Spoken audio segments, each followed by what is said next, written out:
ये आपकी रीडिंग आज के लिए, और ये है आपका कार्ड। एक सिचुएशन है आपके सामने, या चाहे आज है या आने वाली है, कोई सिचुएशन आपकी जिंदगी में ना सेकंड टाइम आ रही है। कोई पर्सन भी हो सकते हैं। तो आप अभी ये सोच रहे हैं कि इसमें एंगेज करने का फायदा है कि नहीं है।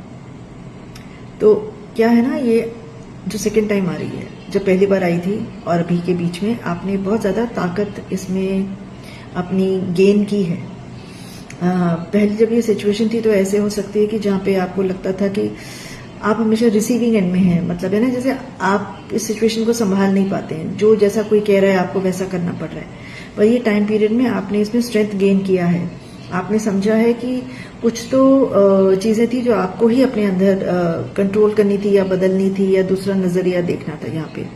हाँ, इम्बैलेंस दूसरे पर्सन में या दूसरे बाहर की सिचुएशन में भी है, पर आप समझे कहीं ना कहीं कि अगर मैं अपने अंदर ये बैलेंस कर लेता हूँ या कर लेती हूँ तो चीजें हैंडल करना आसान होगा।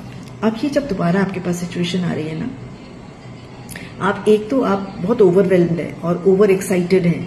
तो ये ओवर एक्साइटमेंट में जैसे पेट में लगता है ना, कुछ बटरफ्लाइज इन द स्टमक हम कहते हैं, कुछ गड़बड़ हो रही है पेट में, वैसा आपको लग रहा है। एक तरफ ऐसा लग रहा है, दूसरी तरफ आपको लग रहा है कि कोई फायदा ही नहीं है इससे, ये ना ये पर्सन बदलेगा ना ये सिचुएशन बदलेगी, तो क्या ही फायदा है इस चीज का। तो आप कभी एक बार इस तरफ जाते हैं ओवर एक्साइटमेंट में, और कभी आप सोचते हैं कि कोई कुछ नहीं बदलेगा। तो ये क्यों हो रहा है? ये इसलिए हो रहा है क्योंकि आपने जो ताकत या बैलेंस गेन किया है, आपको ना उसको आजमाने का मौका नहीं मिला है। तो आपने अपने अंदर तो ये बैलेंस गेन किया है, पर रियल लाइफ में उस सिचुएशन में उस पर्सन के सामने आपको ये आजमाने का मौका नहीं मिला है। इसलिए अब जब ये मौका मिला है आपको, तो आप एक बार ओवर एक्साइटमेंट में जा रहे हैं और एक बार जा रहे हैं बिल्कुल नेगेटिविटी में जा रहे हैं कि छोड़ देते हैं, कुछ नहीं बदलेगा। आपको ना क्या करना है इसमें, आपने स्ट्रेंथ गेन कर लिया है, अपने पे भरोसा रखिए और छोड़ दीजिए, आराम से जाइए सिचुएशन में कि जैसा होगा वैसा देखेंगे। यही तो आपने सीखा है, यही तो बैलेंस आपने बनाया है, इसको आजमाने का मौका है। तो इतनी कहानियां जो आपका दिमाग बना रहा है ना, उसको शांत कर दीजिए और मान के चलिए कि जब भी आप इस कॉन्वर्सेशन में जाएंगे तो भगवान, गुरु, स्पिरिट, यूनिवर्स, जिसको भी मानते हैं आप, उनको पहले भेजिए और कहिए कि मुझे जो भी क्लैरिटी से समझना है उसको आप क्लियर कर देना, और आप इस सिचुएशन में जाइए और बात कीजिए, पूरे सरेंडर के साथ जाइए।